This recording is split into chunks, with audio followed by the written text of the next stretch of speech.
आज महान दिन है, बहुत बड़ा दिन है, श्रेष्ठ दिन है। आज हमें इस कलिकाल में, इस चतुर्थ काल के अंत में,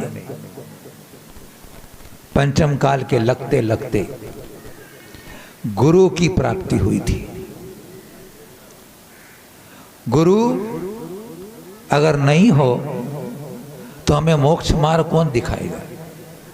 इस समय तीर्थंकर नहीं है, तीर्थंकरों का समोषण नहीं है, लेकिन पंचम काल के अंदर अगर हमें मोक्ष मार्ग अगर बताने वाले हैं, हमारे जीवन को एक सुंदर रूप देने वाले हो, हमारे जीवन को ऊंचा उठाने वाले हो, हमारे अंदर के विकारों को दूर करने वाले हो, हमारे अंदर अच्छाइयों को भरने वाले हो, हमारे गुणों का विकास करने वाले हो, तो इस धरती पर अगर कोई है, एक ऐसे व्यक्ति है जो कि नाम कहते हैं सच्चे गुरु, निर्गंथ गुरु। उनकी हमें आज प्राप्ति हुई। बंधुओं, गुरु शब्द अपने आप में बहुत रहस्य रखता है। गुरु, ग उ र उ, चार अक्षर हो जाते हैं उसके अंदर। ग से गंभीर जो होते हैं वो गुरु होते हैं, और उ से जो उदार होते हैं वे गुरु होते हैं, और रह से जो रहस्य, उ से उद्घाटक, जो रहस्य को उद्घाटन करने वाले होते हैं, वह होता है गुरु शब्द का अर्थ। गुरु, गु धन रू, जो गु यानी अंधकार को और रू यानी दूर करने वाला हो, उसे गुरु कहते हैं।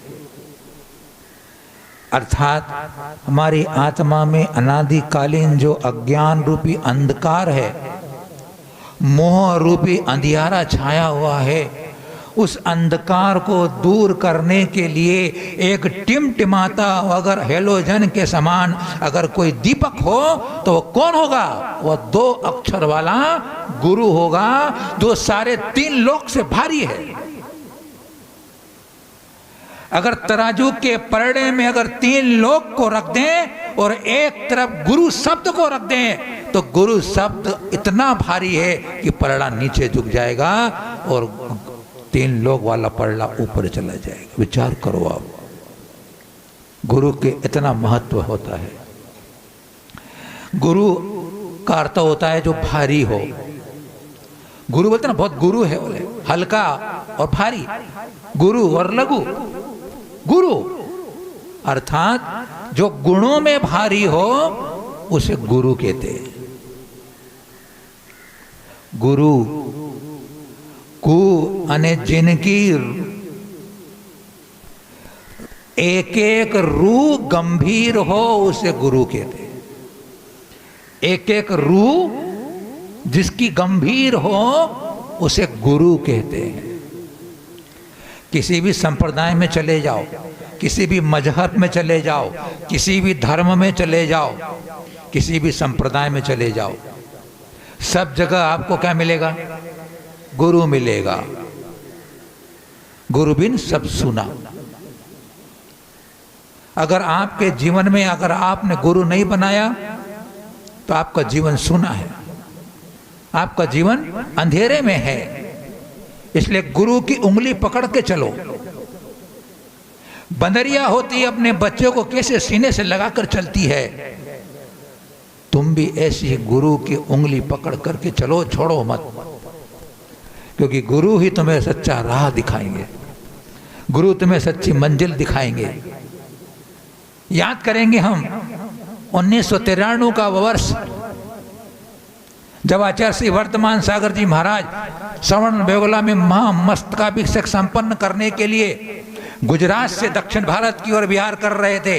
विहार करते करते हुए मध्य प्रदेश की पावन धरती सनावद में उनका पदार्पण हुआ। कहाँ हुआ?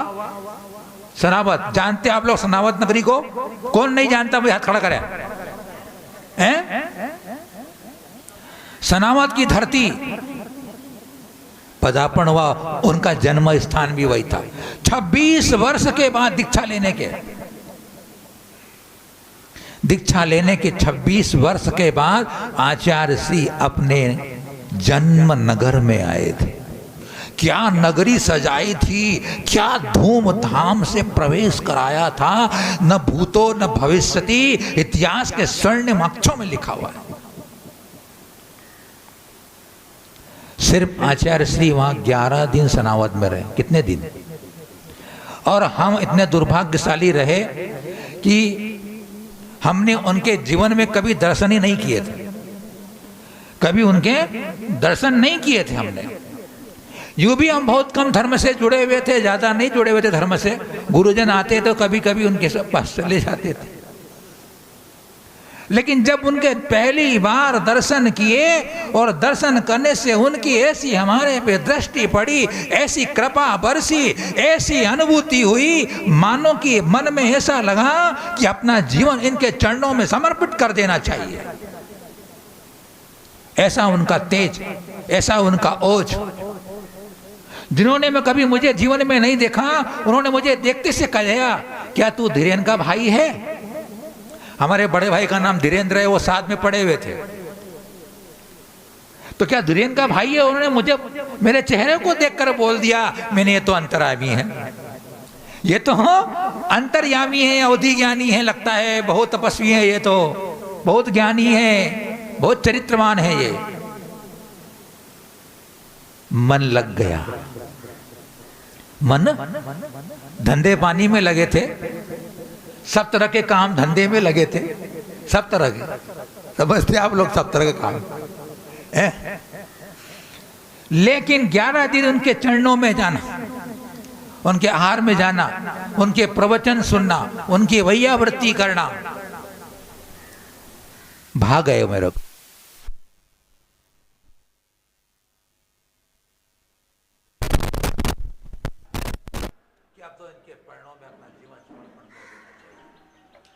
आचार्य जी का विहार हुआ 11 दिन के बाद।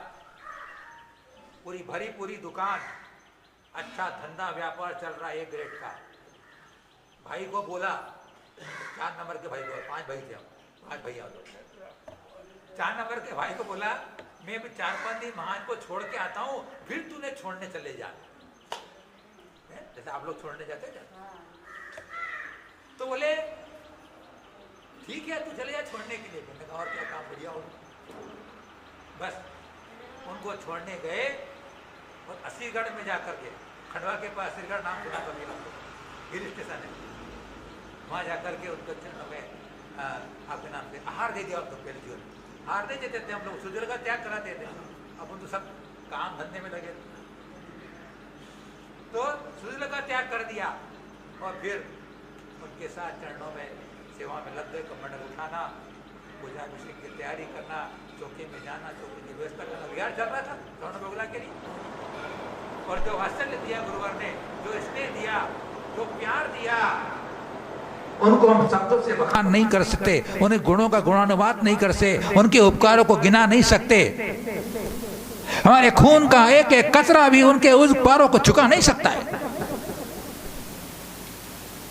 7 जन्म में भी उनके उपकारों को नहीं चुका सकते हम लोग, क्योंकि मुझे संसार के कीचड़ से जिन्होंने निकाल लिया, दुख भरे संसार से मुझे हाथ का अंबल स्वावलंबन दे करके, हाथ का सहारा दे करके, अरे कहां भटक रहा है तू, चल सही राह पर मेरे साथ। सहारा, सच्चा सहारा गुरु का होता है।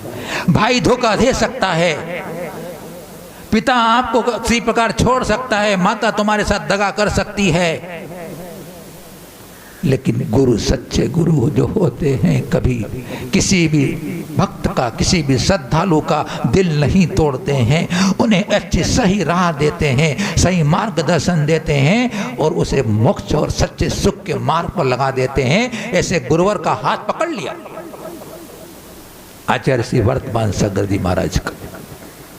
और 1993 बीच में औरंगाबाद पड़ा, औरंगाबाद में मन मना लिया। अक्षय तृतीया का दिन, आजीवन ब्रह्मचर्य दोनों ने लेने का मन मना लिया। 25 अप्रैल 1993 महाराज तो बोले गुरुदेव से जुड़े हुए थे। महाराज ने पाँच साल तक घी का त्याग किया कि जब तक आचार्य वर्धमान सागर जी महाराज सनावत नगरी में नहीं आएंगे तब तक मेरा घी का त्याग रहेगा। विचार करो आप लोग, घी जगह पकवान बनाने का सबसे बड़ा साधन होता है, स्वादिष्ट भोजन बनाने का साधन होता है, 5 साल तक घी का त्याग। और जब सनावत में आए और आचार्य महाराज ने अपने घर में आहार किया और उस दिन उन्होंने बूंदी के लड्डू खाए, बूंदी के लड्डू खाए, समाज में बताया बूंदी के लड्डू। और वह भी सनावत में जब महाराज ने विहार किया, ये भी एक अच्छी बड़ी दुकान में बहुत अच्छे पद पर काम कर रहे थे, बहुत बड़ा धंधा व्यापार था उनके मालिक का। दुकान से उतर कर जो गए तो दुकान पे वापस देखी नहीं उन्होंने। देख लीजिए आप, भाई खाते लिखते छोड़ के चले गए। 1 से भले 2, 1 से भले 11, 1 और 1 2 नहीं होते, 1 और 1 कितने होते? 1 और 1 11 हो गए। बताइए आप, फिर तो हमारा अच्छा सा मार्ग चलने लगा। खूब गुरु की भक्ति करी, गुरु ने ज्ञान दिया, गुरु ने संयम दिया, गुरु ने तप दिया, गुरु ने खाना सिखाया, गुरु ने चलना सिखाया, गुरु ने बोलना सिखाया। जो आज आपसे बात कर रहे हैं, हम कुछ नहीं बोलना जानते थे, लेकिन गुरु ने बोलना सिखाया, कैसे बोलना। ये सब गुरु की कृपा है।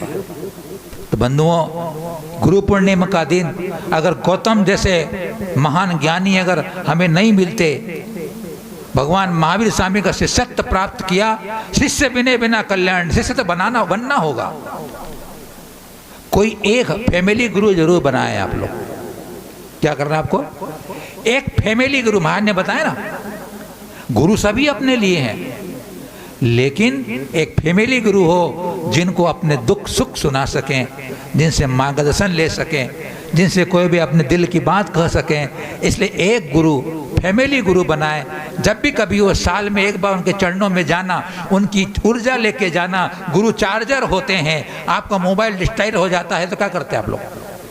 आपका मोबाइल डिस्चार्ज हो जाता है तो क्या करते हैं आप लोग? बोलिए,